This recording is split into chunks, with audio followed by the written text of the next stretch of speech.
एका लग्नाची गोष्ट. हे नाटक लग्नसंस्थेतील सुखाची व्याख्या सांगणारं आहे. पूर्वी म्हणायचो सासूरवास म्हणजे सुनेला दिला जाणारा त्रास, पण आज वास्तव थोडं वेगळं आहे. काही घरात सासू सासरेच स्वतःच्या घरात परके होतात. काळ बदलला की नियम बदलतात, अधिकार हातातून जातात. हसतं खेळतं घर उदास होतं आणि मन उद्विग्न. कुठे जावायला घरचा म्हणत त्याच्यावर अति अपेक्षा, हस्तक्षेप आणि टीका होते. मुलगा जीवनदात्याच्या आणि जीवनसाथीच्या पेचात सापडून भरडला जातो. सून अपेक्षाभंगानं झुरते. नाती एकमेकांवर कुरघोडी करायला लागतात. मग प्रश्न उरतो, सासूरवास नेमका कोणाचा? सुनेचा, सासू सासऱ्यांचा, जावयाचा की मुलाचा? खरं तर जेव्हा घरात संवाद कमी आणि सत्तेसाठी चुरस होते, तेव्हा प्रत्येक नातं सासूरवास अनुभवतं. 4 दिवस सुनेचे. 4 दिवस सासूचे म्हणत अन्यायाच्या चक्राची दिशा बदलली तरी ते चुकीचं असतं.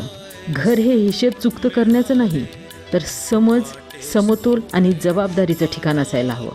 कारण घरातला परका वाटायला लागला की सासूरवास सुरू होतो. घर हे कुणा एकाचं नसतं, ते आपलं असतं आणि आपलेपणात दुसरेपण नसतं.